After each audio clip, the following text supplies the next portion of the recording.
গল্পে স্বল্পে তরুণে আপনাদের স্বাগত। বাংলা সাহিত্য ভাণ্ডারে ছোট গল্পের সম্ভার অতুলনীয়। মণিমাণিক্য খচিত সেই সব ছোট গল্প নিয়েই আপনাদের সামনে আমি তরুণ।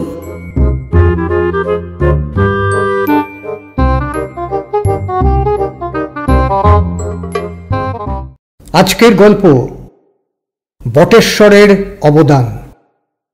রচনা পরশুরাম।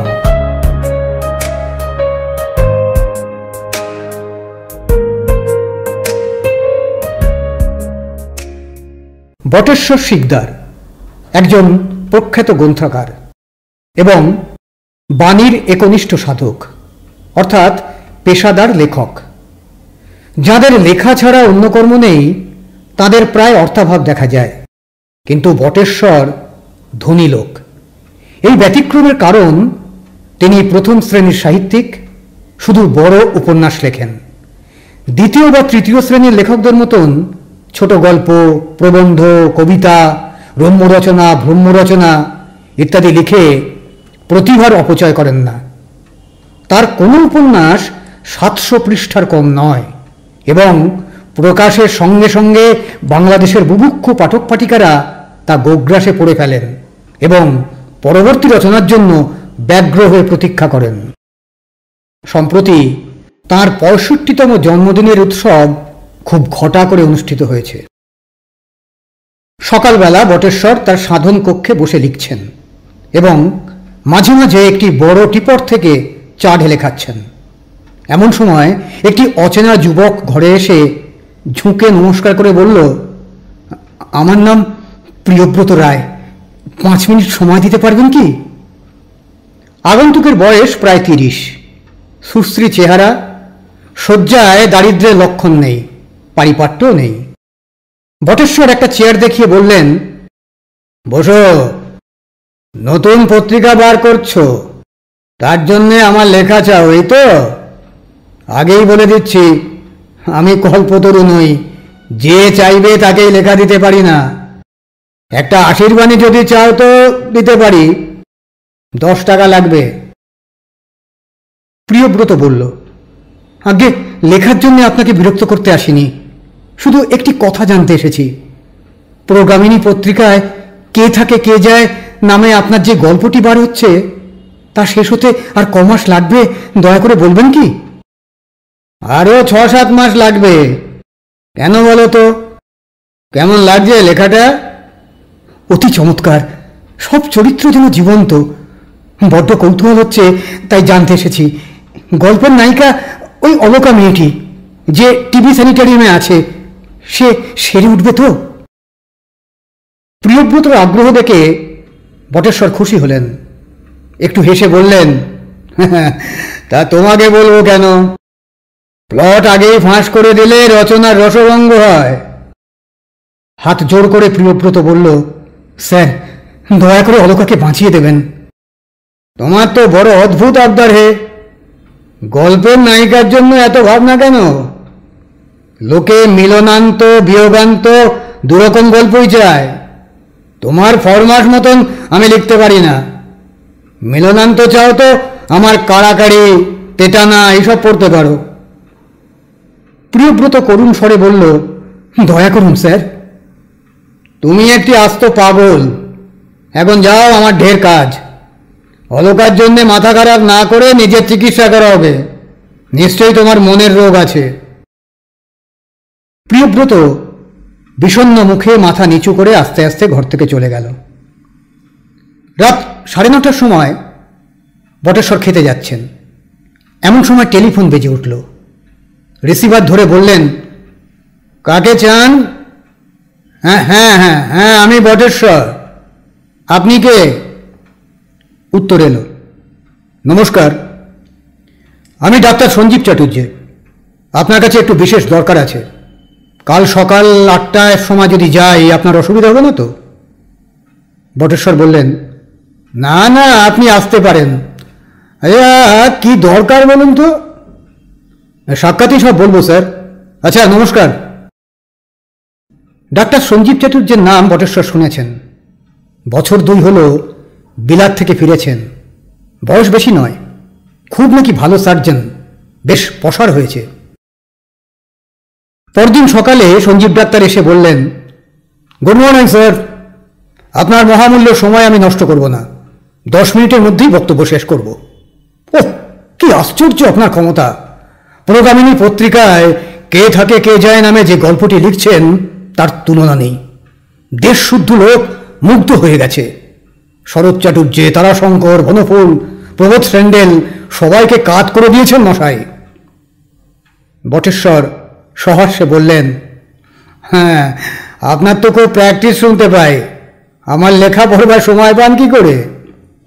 সময় করে নিতে হয় স্যার, না পড়লে যে চলে না। সর্বত্র এই গল্পটির কথা শুনি, আমাদের মেডিকেল ক্লাবে পর্যন্ত। সেদিন একটি বৃদ্ধ লোকের হার্নিয়া অপারেশন করছি, অ্যানাস্থেটিকের ঝোঁকে তিনি হঠাৎ বলে উঠলেন, কি খাসা মেয়ে অলোকা, জিতারোহ অলোকা। আমার আত্মীয় স্বজন, বন্ধুর দল তো আপনার অলোকার জন্য ক্ষেপে উঠেছে। ধন্য আপনি।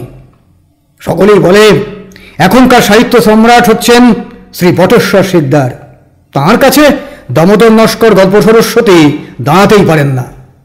এখন আমার নিবেদন জানাই, আমার বন্ধুবর্গের তরফ থেকে অনুরোধ করতে এসেছি, অলোকা মেয়েটিকে চটপট সারিয়ে দিন। সবাই তার জন্য চিন্তিত হয়ে উঠেছে। স্যানিটেরিয়াম থেকে বেশ সুস্থ করে ফিরিয়ে আনুন। একেবারে থরো কিওর চাই, বুঝলেন? তার স্বামী হেমন্তর অবস্থা তো বেশ ভালোই। অলোকাকে নিয়ে সে সিমলা কি উৎকামান চলে যাক, সেখানে 3টি মাস কাটিয়ে বেশ মোটা সোটা করে ঘরে নিয়ে আসুক। বটেশ্বর কুণ্ঠিত হয়ে বললেন, তা তো হবার জন্যে ডাক্তার চ্যাটার্জি, আমার এই রচনাটি যে ট্র্যাজেডি, অলোকা বাঁচবে না। বলেন কি মশাই? আলবাত বাঁচবে। আধুনিক চিকিৎসায় টিবি রোগী 90% সেরে ওঠে। অলোকার ভালো ট্রিটমেন্ট করান, পিএস, আইসোনায়ানাইজড স্ট্রেপ্টোমাইসিন এসব ওষুধ দিন। বলেন তো আমার বন্ধু ডাক্তার বড়ালের সঙ্গে একটা কনসালটেশনের ব্যবস্থা করি। বটেশ্বর বিব্রত হয়ে পড়লেন। কাল এক পাগল এসেছিল, আজ আর এক বড় পাগলের কবলে তিনি পড়েছেন। কিন্তু এই সঞ্জীব ডাক্তার গুণগ্রাহী লোক, একে ধমক দিয়ে হাঁকিয়ে দেওয়া চলে না। এর উচ্ছ্বসিত প্রশংসা আর নিরর্থক উপদেশ থেকে অব্যাহতি লাভের জন্য বটেশ্বর মনে করলেন গল্পের পরিণামটা জানিয়ে দেওয়াই ভালো। বললেন, আপনি ভুলে যাচ্ছেন ডাক্তার চ্যাটার্জি, অলোকা সত্যিকারের মানুষ নয়, আমার উপন্যাসের নায়িকা। তাকে বাঁচালে আমার প্লটটি মাটি হবে। অলোকা মরবে, তার 2 বছর পরে তার স্বামী হেমন্তর সঙ্গে সর্বরীর বিয়ে হবে। ওই যে মেয়েটি 5টি বৎসর হেমন্তর জন্য প্রতীক্ষা করছে। টেবিলে কিল মেরে সঞ্জীব ডাক্তার বললেন, অ্যাবসার্ড, তা হতেই পারে না। অলোকার স্বামী হলো তার জকের ধন, অন্য মেয়ে তাকে কেড়ে নেবে কেন? সর্বরীর কথাটাও ভেবে দেখুন ডাক্তার চ্যাটার্জি। রূপে গুণে বিদ্যায় স্বাস্থ্যে সে অলোকার চাইতে ভালো। 1 বৎসর প্রতীক্ষার পর হেমন্তকে না পেলে তার বুক যে ফেটে যাবে। ফাটলেই হলো। বউ কত সহজে ফাটে না মশাই, খুব শক্ত টিস্যুতে তৈরি। হার্ট খারাপ হয় তো চিকিৎসা করাবেন, ডিজিটালিস, অ্যামোনোফাইলিন, খেলিন এইসব দেবেন, বুকে বরিক কম্প্রেস, তিসির পুলটিস আর আইস ব্যাগ লাগাবেন। সর্বরীর বিয়ে নাই বা দিলেন, তাকে রাজকুমারী অমৃত কাউরের কাছে পাঠিয়ে দিন, তিনি তাকে নার্সিং শেখাবার ব্যবস্থা করবেন। আপনি আমার লেখা পড়ে উত্তেজিত হয়েছেন, কাল্পনিক পাত্রপাত্রীদের জীবন্ত মনে করছেন, এ আমার পক্ষে গৌরবের বিষয়। কিন্তু একটু স্থির হয়ে লেখকের দিকটা বিবেচনা করুন। মিলনান্ত বিয়োগান্ত দুরকম গল্পই আমাদের লিখতে হয়। ভগবান সুখ দেন, দুঃখ দেন, মানুষকে রক্ষা করেন আবার মারেনও। তিনি মিলন বিবাহ দিয়ে সংসার সৃষ্টি করেছেন। আমরা লেখকেরা ভগবানেরই অনুসরণ করি। লোক নিজে শোক পেতে চায় না, কিন্তু ট্র্যাজেডি বেশ উপভোগ করে। সেই জন্যই তো মহাকবিরা সীতা, অজমহিষী, ইন্দুমতি, ওফেলিয়া, ডেসডিমোনা ইত্যাদির সৃষ্টি করেছেন। ভগবান সবসময় দয়া করেন না, আমরাও করি না। কি বলছেন মশাই? ভগবানের নকল করবেন এত দূর অস্পর্ধা? ভগবান নাচার, সবসময় দয়া করলে তা চলে না, তা বোঝেন? নিদুরকে যদি দয়া করেন তো বেড়াল উপোস করবে, মাছ মুরগি পাঁঠা ভেড়াকে দয়া করলে আপনার আমার পেটই ভরবে না। তিনি যখন মানুষকে দয়া করেন তখন মাইক্রোব ধ্বংস হয়, আবার মাইক্রোবকে দয়া করলে মানুষ মরে। নিজের হাত পা বাঁধা বলেই ভগবান মানুষ সৃষ্টি করেছেন। বলেছেন, আমার হয়ে তোরাই যতটা পারিস দয়া করবি। মনে রাখিস, অহিংসাই পরম ধর্ম। গল্প লিখছেন বলেই আপনি মানুষ খুন করবেন, একই রকম কথা। সেকালে বাল্মীকি, কালিদাস, শেক্সপিয়ার কি লিখেছেন তা ভুলে যান। এটা হলো গান্ধীজির যুগ। বিয়োগান্ত রচনা একদম চলবে না। যারা ট্র্যাজেডি লেখে আর তা পড়তে ভালোবাসে তারা মরবিড, প্রচ্ছন্ন, নিষ্ঠুর। মানুষের তো দুঃখের অভাব নেই, তার উপর আবার মন গড়া দুঃখের কাজে চাপাবেন কেন? আনন্দের গল্প লিখুন, মানুষকে আর কাঁদাবেন না, শুধু হাসাবেন। আপনাদের ভাবনা কি? কলমের আঁচড়েই তো সৃষ্টি, স্থিতি, লয় করতে পারেন। অলকাকে বাঁচাতেই হবে, বুঝলেন শিকদার মশাই? শার্লক হোমসকে কোনাল ডয়েল মেরে ফেলেছিলেন, কিন্তু পাঠকদের ধমককে আবার বাঁচিয়ে দিলেন। আপনি বা বাঁচাবেন না কেন? উত্তক্ত হয়ে বটেশ্বর বললেন, মাফ করবেন ডাক্তার চ্যাটার্জি, আপনার সঙ্গে আমার মতের মিল হবে না। আমরা লেম্যান লেখকরা তো আপনাদের চিকিৎসায় হস্তক্ষেপ করি না। আপনারাই বা লেখকদের হুকুম করবেন কেন? অনধিকার চর্চা কোনো পক্ষেই ভালো নয়। সঞ্জিত ডাক্তার দাঁড়িয়ে উঠে বললেন, আমি অনধিকার চর্চা করি না। ডাক্তারের কাজ প্রাণ রক্ষা। আপনি খুন করতে যাচ্ছেন, তাতে আপত্তি জানানো আমার কর্তব্য। বেশ, যা খুশি করুন। আপনার পরম ভক্ত 2 লাখ পাঠক আর 4 লাখ পাঠিকা চটে গিয়ে আপনাকে শাপ দেবে। আপনার এই কুকর্মের ফল পরলোকে ভুগতে হবে। একটু সাবধানে থাকবেন মশাই, এখনকার ছোকরারা ভালো নয়। আচ্ছা, চললুম। যদি হাড়টার ভাঙে তো খবর দেবেন। নমস্কার। সঞ্জীব ডাক্তার বটেশ্বরের মন খারাপ করে দিয়ে চলে গেলেন। গতকাল সকালে যে ছোকরা এসেছিল, প্রিয়ব্রত রায়, সে পাগল হলেও শান্তশিষ্ট। কিন্তু এই সঞ্জীব ডাক্তার দুর্দান্ত উন্মাদ। শুধু উন্মাদ নয়, মনে হয় ফাজিল, বকাটে আর মাতালও বটে। এমন লোকের চিকিৎসায় পসার হলো কি করে? যাই হোক, পাগলদের কথায় বটেশ্বর কর্ণপাত করবেন না। তার সংকল্পিত প্লট কিছুতেই বদলাবেন না। কিন্তু সঞ্জীব ডাক্তার ভয় দেখিয়ে গেছে, সাবধানে থাকতে হবে। 3 দিন পরের কথা। বিকেলবেলা দোতলার বারান্দায় বসে বটেশ্বর চুরুট টানছেন। তাঁর বাতের বেদনাটা বেড়ে উঠেছে। সিঁড়ি দিয়ে নামা ওঠায় কষ্ট হয়। ছেলেমেয়েদের নিয়ে গৃহিণী কাশীপুরে তার ছোট বোনের বাড়ি বেড়াতে গেছেন। বটেশ্বরের কোথাও যাওয়ার জো নেই, কথা কইবার লোকও নেই। তার অনুরক্ত বন্ধুদের কেউ যদি এখন এসে পড়েন তো তিনি খুশি হন। চাকর এসে খবর দিল, একজন মহিলা দেখা করতে এসেছেন। বটেশ্বর বললেন, এখানে নিয়ে আয়। একটি সুবেশা 24-25 বছরের মেয়ে তাঁর কাছে এলো। একটু মোটা হলেও বেশ সুন্দরী বটে। সে ভূমিষ্ঠ হয়ে প্রণাম করে পায়ে হাত দিলে। বটেশ্বর বললেন, থাক থাক, ওই হয়েছে। কোথা থেকে আসা হচ্ছে? চিনতে পাচ্ছেন না? আমি কদম্বনীলা চ্যাটার্জি। সিনেমার ছবিতে আমাকে দেখেননি? মধ্য গগনের তারকা না হলেও আমাকে সবাই উদিয়ামানা মনে করে। বেশ বেশ, সিনেমা বড় একটা দেখি না, খবরও বিশেষ রাখি না। আপনি দাঁড়িয়ে রইলেন কেন? বসুন ওই চেয়ারটায়। আমাকে আপনি বলবেন না স্যার। কদম্বনীলা পান চিবুতে চিবুতে কথা বলছিল। সেই বেয়াদবি দেখে বটেশ্বর একটু অপ্রসন্ন হয়েছিলেন, কিন্তু মেয়েটির নম্র ব্যবহারে তাঁর বিরাগ কেটে গেল। ভাবলেন, আমার সামনে সিগারেট ফুঁকছে না এই ঢের। প্রশ্ন করলেন, কদম্বনীলা তো ছদ্মনাম, তোমার আসল নামটি কি? তা যে বলতে নেই স্যার। সন্ন্যাসী আর সিনেমা তারার পূর্ব নাম জানানো বারণ। গুরু নিষেধ থাকে কি না? কদম্বনীলা বলতে যদি অসুবিধা হয় তো আপনি কদু বলবেন। কদু চলবে না, পুরো নামটাই বলবো। এখন কি দরকারে এসেছো তা বলো।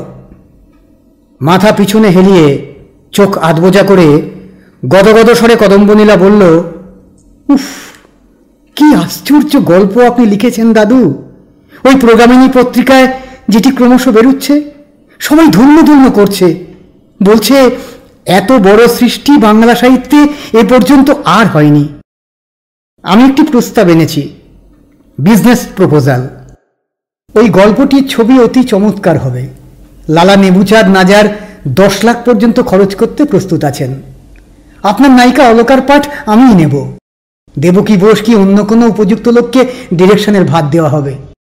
তা 1010 টাকা কি আরো বেশি লালাজি আপনাকে দেবেন। আমাকেও মন্দ দেবেন না, এখন আপনি রাজি হলেই হয়। খুশি হয়ে বটেশ্বর বললেন, তা আমার আর আপত্তি কি? তুমি নায়িকা সাজলে খুব ভালোই হবে, কিন্তু গল্পটি শেষ হতে এখনো তো 6-7 মাস লাগবে।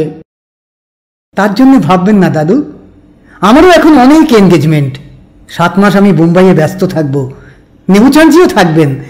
তিনি এখন শুধু আপনার মতটি জানতে চান। পাকা কথাবার্তা 7 মাস পরেই হবে, কিন্তু এর মধ্যে আপনি আর কাউকে কথা দিয়ে ফেলবেন না যেন। না না, তা কেন দেব? আপনি দেখে নেবেন আমার অভিনয় কি ওয়ান্ডারফুল হবে। আপনার এই অলকাকে আমার খুব ভালো লেগেছে কিনা। উফ, ছবির শেষে অলকা যখন বেশ মোটা সোটা হয়ে তার 3 মাসের খোকাটিকে কোলে নিয়ে পর্দায় দেখা দেবে, তখন হাততালিতে হাউস একেবারে ফেটে পড়বে। আর আপনি উপস্থিত থাকলে লোকে আপনাকে কাঁধে তুলে নাচবে।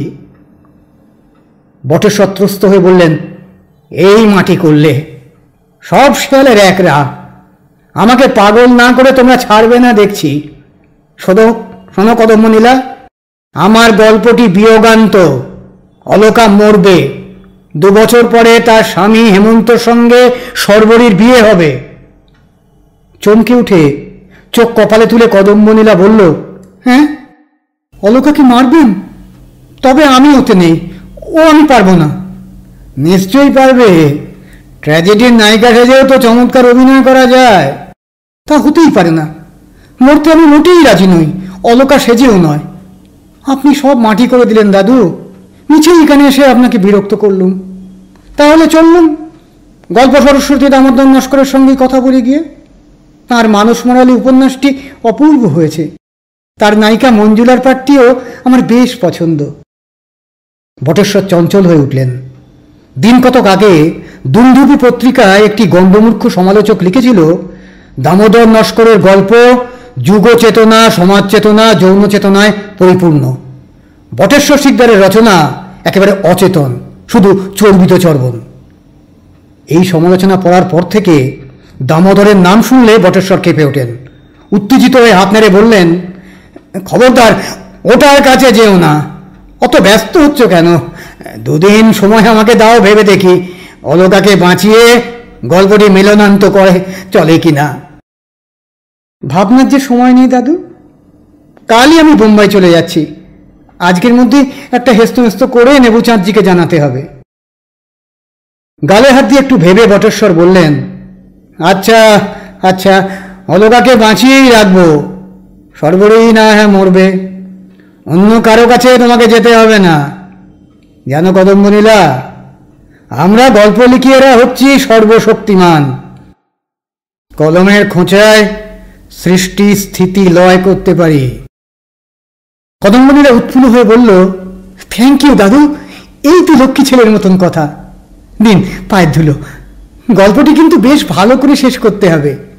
শেষ দৃশ্যে ছেলে কোলে করে অলকার আসা চাই। এখন চললুম নেবুচাঁদজিকে সুখবরটা দিয়ে গিয়ে। বটেশ্বর শিকদার প্রতিশ্রুতি পালন করলেন।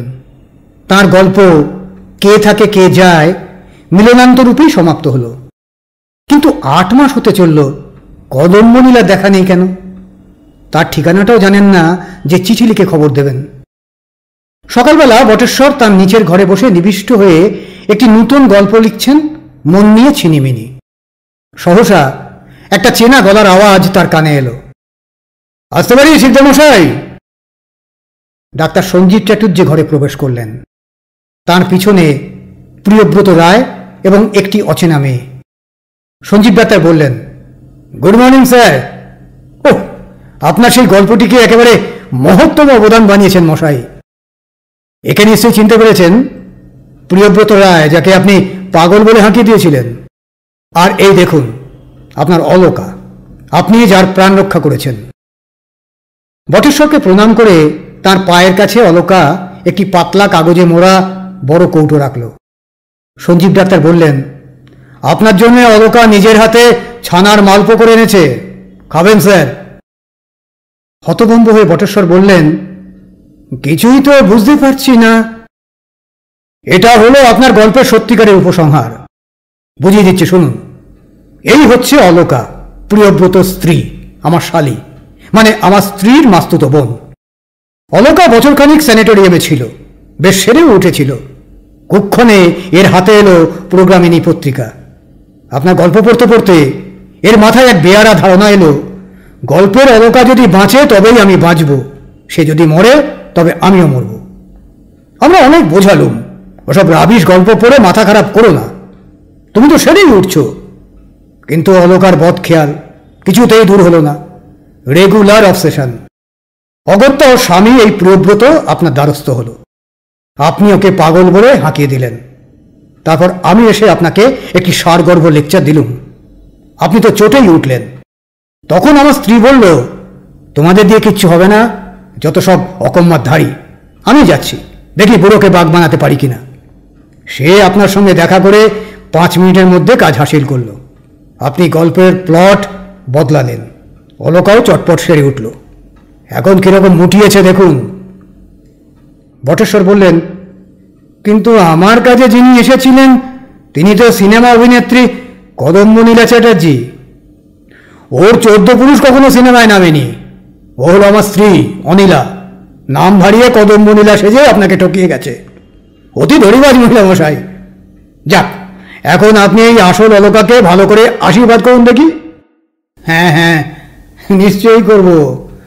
মা অলকা, চিরায়ুষ্মতী হও, সুখে থাকো, স্বামীর সোহাগিনী হও, সুসন্তানের জননী হও, লক্ষ্মী তোমার ঘরে অচলা হয়ে থাকুক।